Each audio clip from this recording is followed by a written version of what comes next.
Brought to you by Biz Analyst by Khata Book. कि हम यहाँ से जाने के पहले तो हमको घाट पे पहुँचा दो। हम यहाँ से बिल्कुल नहीं जाएंगे, यहाँ से हम घाटी पर ही जाएंगे सीधा। और हाँ, उनको किडनैप करके इसी कॉरिडोर की वजह से उनको ले जाएगा। पीलीभीत में उनका मर्डर भी हो गया। उन्होंने हम लोग के घरों का सौदा नहीं, हम लोग की आत्मा का सौदा किया है, जिसको कितना हम इसके लिए कोई शब्द ही हमारे पास नहीं है। अब हम कुछ नहीं बोल पाएंगे। नमस्कार, मेरा नाम है प्रियंका और आप देख रहे हैं न्यूज तक। और इस समय मैं मौजूद हूं बनारस में काशी विश्वनाथ मंदिर अपने आप में ही ना बहुत बड़ा नाम है। जब भी कोई बनारस आता है तो काशी विश्वनाथ मंदिर जरूर आता है। और अब तो ये मंदिर नए रंग रूप में ढल गया है। कॉरिडोर जो है वो पूरा और बड़ा हो चुका है। लेकिन जब ये पूरा कॉरिडोर नए तरीके से बना है ना, तो यहाँ पे कई लोगों के घर थे, कुछ प्राचीन मंदिर थे और कई लोगों की दुकानें भी थी, जो इस कॉरिडोर में जो है वो चली गई है, टूट गई है। ये सब उनसे छिन गया है। जो दर्द है ना, उस दर्द को जानने के लिए, उस दर्द को समझने के लिए हमारे साथ यहाँ कुछ लोग मौजूद हैं। इनके इस यहाँ पे घर थे और यहाँ पे दुकानें थी जो अब इनसे टूट गई हैं, छीन ली गई है और पूरा कॉरिडोर जो है वो यहाँ पे बना है। मैम, आपका जब ये कॉरिडोर पे पूरा बना है, आपका यहाँ पे क्या क्या था? सबसे पहले मैं अपना परिचय देना चाहूँगी। मेरा नाम है महालक्ष्मी शुक्ला, पूर्व पार्षद प्रत्याशी भी हूँ। 33/25 मेरा मकान नंबर है। मैम, इसमें हमारा रोजगार था, मेरा मंदिर था, पुश्तैनी मंदिर, जो कम से कम 200-250 साल पुराना, ब्रह्मेश्वर महादेव जी। और इसमें मेरा मकान था, मंदिर, मकान, दुकान। ये कॉरिडोर में जब ये आंदोलन हुआ, उसमें मेरा सब कुछ, मकान के साथ मेरा सब कुछ चला गया। और आज भी जो हमारा, आज तक हमारा व्यापार, हमारा मंदिर सब भी अस्त व्यस्त उसी तरह पड़ा हुआ है। मकान तो जरूर हम लोग बनवाए, लेकिन आज भी हम लोग बेरोजगार हैं। और आज भी हम लोगों के बाबा इतना बड़ा कहते हैं कि साल में एक बार, 365 दिनों में एक बार आता है शिवरात्रि का पर्व। ये पहली बार ऐसा हुआ जो हम अपने बाबा के दर्शन से, अपने बाबा की पूजा से वंचित रह गए, जिसका हमें काफी दुख है। और जितनी इसकी निंदा की जाए, कम से कम साल में 365 दिनों में एक दिन का वक्त तो हमें देना चाहिए था। देखिए, ये मेरा भवन, इसमें कहीं भी एक थोड़ा सा भी जगह नहीं दिया गया है कि हम लोग इसके अंदर जा करके उसकी साफ सफाई करके पूजा कर सके। ये करुणा, ये दर्द किसके सामने बयां किया जाए, जो आज भी हम लोगों के मन में इतना उबल रहा है कि मतलब हम कहाँ इसको व्यक्त करें, समझ में नहीं आ रहा। सर, आपका यहाँ पे मंदिर था, दुकान था, घर था, क्या था? मैं राजू शर्मा, बगल में मेरा घर है, मैं वहाँ निवास करता हूँ। हमारी दुकान थी, उसमें दुकान हमारी कॉरिडोर में चली गई और दुकान के मध्य हमको लिख के दिया गया था कि आपको दुकान, कॉरिडोर बन जाएगा तो आपको दुकान दिया जाएगा।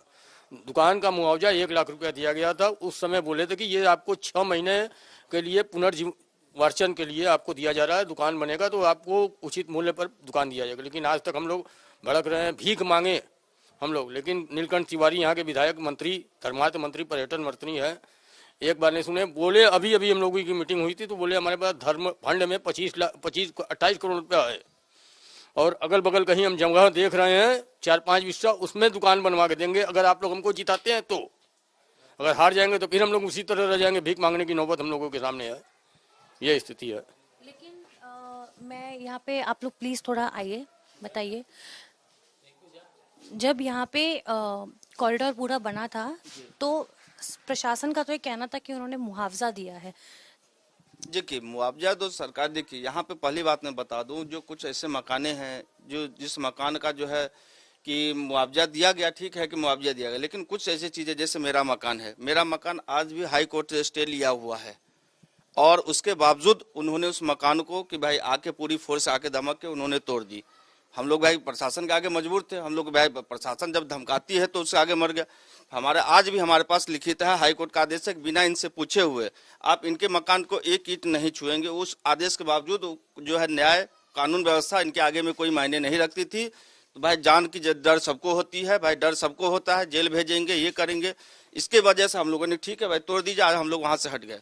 आज भी हमारा स्टे लगा हुआ है, कोर्ट है, हमारे पास कागज है। जब आपके पास कागज थे कि आपका जो मकान है उसको कोई हाथ नहीं लगा सकता बिना आपके परमिशन के, और जब इन लोगों ने आपका मकान तोड़ा, हटाया, आपने उन्हें वो नहीं दिखाया कि मेरे पास तो लिखित यहाँ में पे कोई मतलब ही नहीं है मैम, न्यायपालिका कोई मतलब हो बोलते मैं नहीं मानता हूँ। अगर आपके पास आके जब जबरदस्ती हथौड़ा लेके पूरा जो तहसीलदार लेखपाल आके गेट तोड़ दिए, मेरा गेट तक तोड़ दिए, तो डर के बारे में परिवार है, बच्चे हैं, तो मैं पहले उनको देखूंगा। मैं सुविधा के लिए मैं वहां से हट गया, ठीक है आपके जो है करना है कर लीजिए, बस देखेंगे। जब सरकार में जब कानून व्यवस्थाएं नहीं है तो हम लोग उसमें क्या करेंगे। हम लोगों के लिए भाई बहुत चीजों से जांच पड़ताल की, भाई इनका कोई केस हो तो उनको केस में फंसा, बहुत चीजों से हुई। ये तानाशाह में एकदम रहे, जब ये कॉरिडोर वन तोड़ रहे थे, शुरुआत इनका था, बहुत तानाशाही ये लोग किए, बेमतलब वो किए। कौन लोग? प्रशासन, हाँ, शासन और प्रशासन प्रशासन दोनों लोग ही हैं एकदम। हाँ, कोई काट दिया गया, बिजली काट दी गई, पानी का लाइन काट दिया गया। हम लोग 15-20 दिन यहाँ से सामने से मठ से लेके पानी हम लोग कैसे जिंदगी जी है। लड़ रहे थे तो हम लोग पूरा रात में बिजली के कनेक्शन काट दी गई, पानी के कनेक्शन काट दिए गए। कुछ करो कि यहाँ से ये लोग हटे और भागे। हम लोग 3 साल हो गया, इधर से उधर मोहल्ले का कनेक्शन काट दिया गया, रास्ता नहीं है। इधर के उधर से लोग इधर कैसे आते हैं, वो 2 किलोमीटर 3 रास्ता यहाँ था। एक सरस्वती फाटक का उधर से था, लारी टोला का था, इधर मनका घाट से रहा, सब रास्ता बंद कर दिया गया। अब बोले हैं कि हम आएंगे दोबारा, तो फिर आप आइए यहाँ पे। आपका यहाँ पे दुकान, घर, आपकी आय चली गई? जी बिल्कुल, मेरा मकान सीकर-दरबड़ा 35 में था। हम लोग घाट पे ही जीविका चलाते रहे और हम लोग वहाँ पर रहते रहे। तो हम लोग से ये वादा किया गया कि आप लोग को हटाएंगे, लेकिन आपको आसपास कहीं विस्तारित करेंगे, आपको रोजगार भी देंगे। लेकिन आज कोई ऐसा रोजगार नहीं है। वहाँ जाते हैं तो बोलते हैं आपको पैसा मिला कि नहीं मिला, पैसा लिए कि आप ऐसे छोड़ दिए घर को। लेकिन उस समय हम लोग से बोला गया कि आपको रोजगार भी दिया जाएगा, लिखित भी दिए। तो आपको मुआवजा मिला था? मुआवजा लिए थे, लेकिन मैम हम लोग मुआवजा के तौर पर नहीं थे, हम लोग तो मकान देने के नहीं थे। हम लोग ST SC से, हम लोग हरिजन बस्ती में रहते रहे और हम लोग से बोला गया, जबरदस्ती ऐसा नहीं किया यार। और हम लोग तो कहे ठीक है। क्या मिला है? 13 लाख रुपए मेरे सर्किल रेट है, उससे दुगना मुआवजा मिला है। हम लोग के हिस्से में 13 लाख रुपए है। 6 हिस्सेदारी में 78 लाख रुपए मुआवजा लेकर मैं करूंगा क्या? एक परिवार अगर खाएगा या फिर कहीं भी, अगर मैं 13 लाख रुपए लेके जाऊंगा तो कहाँ जाऊंगा? अपने परिवार को कैसे पालन पोषण करूंगा? छत पे छाया करूंगा कि परिवार का पालन पोषण करूंगा उससे? आप अभी मैम कुछ कह रही थी, आप अभी क्या कह रही थी? हम यही कह रहे थे कि आज जिस उद्देश्य से ये लिया गया, उस उद्देश्य को पूरा करते। जैसे इनको एक पाथवे बनाना था, पाथवे तो यहाँ कहीं दिख ही नहीं रहा है। और इनका कहना था कि मंदिर के अंदर लोग, मंदिर के ऊपर लैट्रिन बाथरूम सब बना। आज क्या हो रहा है कि मंदिर से सटा करके और घाट तक जो लैट्रिन बाथरूम सारा बनाया गया है। तो उद्देश्य तो उनका जो था वो तो उसके विपरीत हो गया। अरे पेशाब लोग करेंगे होटल में, वो नीचे बाबा को दबाया गया है, मंदिर दबा हुआ है, वो पेशाब किसके ऊपर जाएगा? मैंने जब कई लोगों से बात करी थी, अंदर जब मैं लोगों से बात करी थी, तो कई सारे लोगों का यही कहना है कि अगर घर हटे हैं, दुकान हटे हैं, तो गंगा मैया और बाबा जो है वो एक सीध में आ गए हैं, मिल पाए आ गए। आप चलिए, पहले जो आप इसके पीछे जो आप देख रहे कॉरिडोर के पीछे जो रास्ता बना हुआ था, गेट नंबर 2 जो ललिता घाट से सीधे विश्वनाथ जी की ओर रास्ता जाती थी, वो पहले भी वो रास्ता बने हुए थी। वो आज का नहीं बना, वो पहले रास्ता था। पहले लोग आते, यात्री लोग नाव से उतरते थे ललिता घाट पे, नाव से गली रास्ता है जैसे उसी तरह ये जाते थे। एकदम सीधा जाता रहा विश्वनाथ जी। लेकिन लोगों को तो ये भी कहना है ना कि सरकार का भी ये कहना है कि अब खुला हो गया है। पहले बाबा के दर्शन, पहले एक सेकंड, पहले बाबा के दर्शन करने के लिए बहुत तंग गलियों से जाना पड़ता था, बाबा छुप रहे थे, लोगों के मकान लंबे लंबे हो रहे थे। और अब जो है इतना खुला हो गया है कॉरिडोर, सब आराम से आ पाएंगे। कॉरिडोर खुला हो गया, सब ठीक है, तो रोड पे फिर लाइन क्यों लगा रहे हैं मोदी जी, योगी जी? आज शिवरात्रि में पूरा दोनों तरफ से क्यों नहीं नाम लेंगे? दोनों तरफ से बैरिकेटिंग करके और लाइन के लिए लगाया गया, वहाँ एक भी लाइन में भीड़ में नहीं रह रहे लोग, तो इसका क्या मतलब है? आप यहाँ पे, आपका भी यहाँ पे दुकान और? हाँ यस, पुराना दुकान था, बहुत साल पुराना। की तकरीब कितना मतलब आपको आय में नुकसान हुआ? लगभग अब उसकी तो कोई तुलना ही नहीं है। आपकी दुकान जो थी वो तकरीबन कितने की थी? दुकान तो यहाँ, अब यहाँ का जो सर्किल रेट है उस हिसाब से तो 10 लाख रुपया होगा। हाँ। और आपको अगर 10 लाख आपका दुकान था तो आपको मुआवजा कुछ मिला? 1 लाख। 10 लाख की दुकान पे 1 लाख का मुआवजा मिला है? Yes ma'am. आप लोगों के कुछ बता दूं पंडित, आपने कहा कि ये जो रास्ता इन्होंने बताया कि मैं रास्ता कॉरिडोर बना रहा हूँ, लेकिन बनारस की जो है प्रसिद्ध गलियों से ही बनारस की खूबसूरती मानी जाती थी। ठीक है, बनारस की खूबसूरती से गलियां जो है वो बनारस की शान और नाक मानी जाती थी। जो बाहर के टूरिस्ट आते थे, जो फॉरेनर हमारे विदेश से आते थे, और जो गाइड थे स्पेशली वो गलियों में उनको लेके जाते थे कि वो देखते थे कि हाँ भाई इतना 200-300 साल पुराना। आज ऐसे ऐसे मंदिर में है जिनका इतिहास विश्वनाथ जी से भी पुराना है। आज वो काशी खंड में है, लेकिन आज वो मंदिरें हैं कहाँ है, वो प्रतिमाएं हैं वो कहाँ है, वो कहीं पता नहीं है। सो चीज है, मंदिर तोड़े गए, 143 मंदिर तोड़े गए, छोटे नहीं। मंदिर है जिनका भी नामो निशान नहीं है, कहाँ है नहीं है कोई नहीं पता, जिनका काशी खंड में विश्वनाथ जी से भी पुराना इतिहास है। और गलियां बनारस जो है गलियों के लिए ही और घाटों के लिए प्रसिद्ध है, जो उन्होंने अपने पहचान को छीन लिया बनारस के लोगों से। अब आपको सरकार या प्रशासन किसी पे कोई भरोसा नहीं है? जी बिल्कुल नहीं भरोसा है। उन लोगों ने लिखित दुकान भी हम लोगों को दिया है, लेकिन अभी उसका भी भरोसा नहीं कि वो आने वाले समय में उसको भी देंगे कि नहीं देंगे। जब वो हम लोगों को बोले कि आप घर छोड़ रही हैं तो आप लोग को नौकरी का व्यवस्था, आपके हस्बैंड को नौकरी दिया जाएगा, बच्चों के लिए शिक्षा व्यवस्था दी जाएगी, आप लोगों को कोई परेशानी नहीं होगी। जब वो अपने उन वादों को नहीं पूरा कर पाए, दिया जाएगा, मंदिर भी नहीं दिए, सब छेक के देखिए ना पूरा कैसा करके रखे हुए हैं। हम लोग शिवरात्रि में पूजा तक नहीं कर पाए, ये देखिए सब पूरा बांध दिए, कहाँ से मंदिर में जाएंगे हम लोग। ये देख लीजिए, आपके सामने है, सारा दर्द है। हम लोगों को बस एक चीज ये तो जरूर चाहिए कि अगर हम लोग इसके सेवक थे तो आजीवन इसके सेवक हम लोग बने रहें, ना कि ये किसी और के पास जाए। ठीक है, मंदिर तो न बेचा जाता है न खरीदा जाता है, तो मेरा अधिकार इसमें पूरा है कि हम कभी भी निर्भीक होके, कभी भी हमारे आवागमन में हमें बाधित भी न किया जाए। हम निर्भीक होकर इसको अपना पूजा पाठ हम आजीवन करें। तो ये अधिकार तो देखिए हम लोगों को चाहिए, चाहे जैसे भी चाहिए। इसके लिए हम लोग को चाहे जो भी करना पड़े। और रही दुकान की बात, उनका कहना है कि दुकान मिलेगा। अभी हम लोग को आश्वासन, हम लोग आपकी जो दुकान थी उसका एस्टिमेट रेट कितना था? हम लोग का दुकान का देखिए एस्टिमेट, क्योंकि कम से कम हम लोग की अब यहाँ का दुकान का जो रेट आज की डेट में लगा रहे हैं, तो उससे तो समझ लीजिए कि मेरी दुकान की रेट क्या होगी। क्योंकि वो जो दुकान मुआवजा कितना? मुआवजा तो देखिए कुछ 680 रुपया मुआवजा हम लोग के हिस्से में आया। घर, दुकान, मंदिर सब सब उसमें 8 या 10 लाख रुपया ये दुकान का दिए हैं। और आज दुकान लेने जाएंगी तो 50 लाख रुपया वहाँ देंगी तब होगा।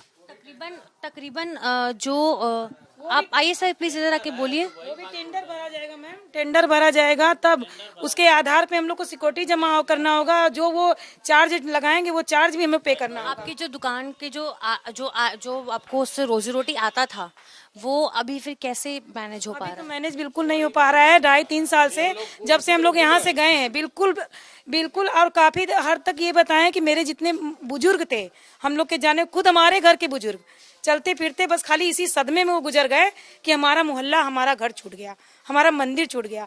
और वो यहाँ से जाने के बाद कभी पलट के इधर आए भी नहीं। उनको इतना दर्द था। पांचवी पीढ़ी हम लोग की रह रही थी, 5वीं पीढ़ी हम लोग की रह रही थी। हमारे पिताजी यहाँ से गुजर गए, यहीं से मकान जब टूटा है वो खाली चिंता में मर गए। आपके भी परिवार का इस तरह से किसी को गम लगा? नहीं, गम नहीं, हमारा दुकान, हमारा रोजी जुगिया छुना गया है।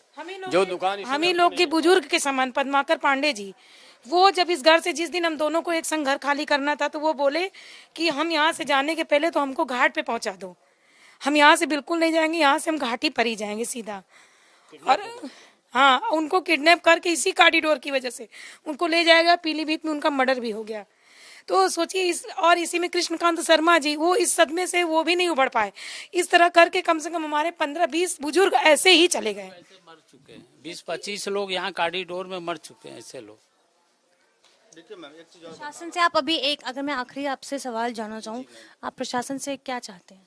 देखिए, हमारे जो चीजें उन्होंने जो छीन लिया, वो तो कोई चाह के भी हमें वो चीज जो हमें नहीं लौटा सकती। जो हमारे जो अपनेपन थे, जो हमारे जो परिवार लोग हैं, जो हमसे बिछड़ गए, हमसे रूठ गए, संबंधों में तनाव आ गया। आज एक मकान था तो 4 भाई एक साथ मिल के रहते थे, और उस मकान की वजह से आज मान लीजिए 20 लाख का मकान मुझे मान लीजिए मैं हूँ, मुझे 20 लाख रुपया मुआवजा मिला। अगर मैं 4 भाई हूँ तो आज के महंगाई में आप 5 लाख रुपया में क्या कर पाएंगे? अगर 5 लाख डिवाइड करें तो उससे सोच। लेकिन आज एक मकान में 4 भाई हंसी दुख से जीवन भी यापन करते थे। वो चीज उनके कभी जिंदगी में वो कभी लौटा नहीं पाएंगे, जो उन्होंने नुकसान जो दिया और जो उसकी भरपाई कोई कभी जिंदगी में कोई सरकार या कोई व्यक्ति एक बस आखिरी बात मैं आपसे जानना चाहूंगी कि आप प्रशासन से क्या कहना चाहेंगे? प्रशासन से देखिए, वैसे आपके परिवार के सदस्य भी चले गए, आपके घर बार रोजी रोटी सब एक पल के लिए छिन गया। हम वर्तमान सरकार से बस एक ही चीज कहना चाहेंगे, कम से कम हम लोग को रोजी की व्यवस्था, हमारे मंदिर का जो अधिकार है हमारा, इतना तो कम से कम हम लोग को मुहैया कर ही दे। बाकी तो जो अब उजड़ना था, कहते कि आत्मा परमात्मा ये दोनों का मोल नहीं होता, और हम लोग जरूर यहाँ से गए लेकिन हमारी आत्मा आज भी यही है। उन्होंने हम लोग के घरों का सौदा नहीं, हम लोग की आत्मा का सौदा किया है, जिसको कितना हम, इसके लिए कोई शब्द ही हमारे पास नहीं है। अब हम कुछ नहीं बोल पाएंगे। तो यहाँ हमने लोगों से बात करी, जाना कि किस तरीके से जब उनका रोजी रोटी घर जब सब छिन गया तो उनके ऊपर क्या बीती। कुछ लोग ऐसे भी थे जिनके परिवार के सदस्य इस वजह से उनकी मृत्यु हो गई, और आपने खुद देखा कि बातचीत करते करते ही इन लोगों की आंखों में आंसू आ गए। आपकी इस वीडियो पे क्या राय है हमें कमेंट बॉक्स में जरूर बताइए। मेरा नाम है प्रियंका और कैमरे के पीछे मेरे साथ मौजूद है दीपक। शुक्रिया।